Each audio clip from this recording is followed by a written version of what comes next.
nyo ko guys kumala ngayon kasi ipapakita ko sa inyo kung gaano ko kagala dati. Charot. So family bonding lang naman to guys, pero tong video na to is 2 years ago or 3 years ago na ata. Sobrang updated mo te.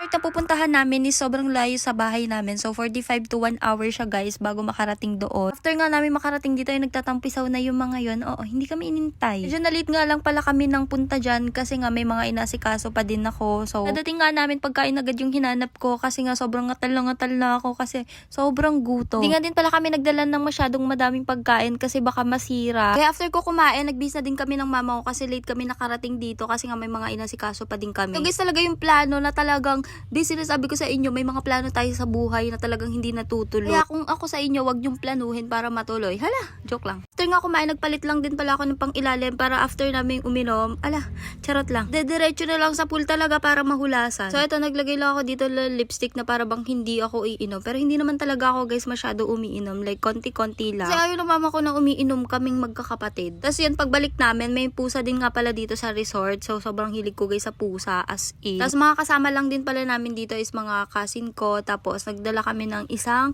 hindi namin kamag-anak pero kakilala ganun. Kasi wala talaga magdadrive ng tricycle pe. Kasi sobrang hirap i-drive nun ti. Hindi ako marunong. Sobrang dala nga lang pala akong painumin ng mama ko. Nakasama siya. Hindi ko alam kung bakit. Pero after namin dito guys, umuwi na din kami. After namin dyan mag-enjoy, umuwi na din kami guys ng hapon. So medyo ginabi kami sa daan. And nabukasan nun, umuwi na din yung mga pinsan ko. So nag-enjoy lang talaga kami buong maghapon. Taga ngayon guys, hindi pa rin talaga nauulit yung ganitong klase ng sitwasyon. Sabi ko na nga ba, hindi na to mauulit kasi may mga trabaho na din sila. So yun lang guys, thank you for watching.